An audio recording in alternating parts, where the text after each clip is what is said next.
আসসালাম ওয়া রাহমাতুল্লাহি ওয়া বারাকাতুহু। সূরা জিলজাল শোনা।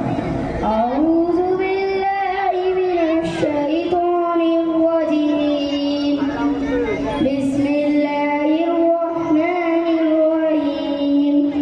ইযা যুলজিলাতিল আরযু জিলজালাহা ওয়া আখরাজাতিল আরযু আসqalaha ওয়া ক্বালাল ইনসানু মা লাহা ইয়াওমাইযিন তুহাদ্দিসু আখবারাহা বিআন্না রাব্বাকা আওহা লাহা ইয়াওমাইযিন ইয়াসদুরুন নাসু আশতাতা লিয়ুরাউ আ'মালাহুম ফামান ইয়া'মাল মিসqala dzarratin khayran yarah wa man ya'mal misqala dzarratin sharran yarah।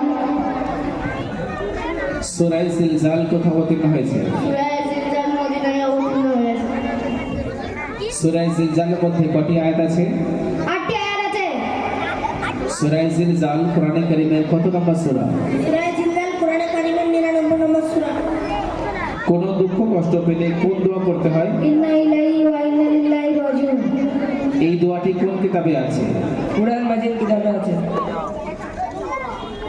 এরপরে তৃতীয় বিষয়ে বাচ্চাদের আকাইদ শিক্ষা দেওয়া হয় দোয়ায়ে মাসুরা। আল্লাহুম্মা ইন্নী যালামতু নাফসি যুলমান কাসীরা ওয়া লা ইয়াগফিরু যুনুবা ইল্লা আনতা ফাগফিরলি মাগফিরাতান মিন ইনদিকা ওয়ারহামনি ইন্নাকা আনতাল গফুরুর রহিম। দোয়ায়ে মাসুরা হাদিসের কোন কিতাবে আছে? বুখারী শরীফে আছে। এই হাদিসটি কোন সাহাবী বর্ণনা করেছেন? এই হাদিসটি আবু বকর সিদ্দিক রাদিয়াল্লাহু তাআলা আনহু বর্ণনা করেছেন। নামাজের আরকান কাকে বলে? নামাজের ভিতরে 6টি ফরজ যেগুলোকে আরকান বলে। তাওহীদের মর্মার্থ কি? তাওহীদের মর্মার্থ হলো আল্লাহ তাআলাকে এক বলে স্বীকার করা। বনি ইসরাইলের সর্বশেষ নবী কে? বনি ইসরাইল সর্বশেষ নবী হযরত ঈসা আলাইহিস সালাম। হযরত আয়েশা রাদিয়াল্লাহু তাআলা আনহা কার কন্যা ছিলেন? হযরত আয়েশা রাদিয়াল্লাহু তাআলা আনহা হযরত আবু বকর সিদ্দিক রাদিয়াল্লাহু তাআলা আনহুর কন্যা ছিলেন। হযরত দাউদ আলাইহিস সালামের পুত্র কে ছিল? দাউদ আলাইহিস সালামের পুত্র হযরত সুলাইমান আয়েশা রাদিয়াল্লাহু তাআলা আনহা ছিলেন।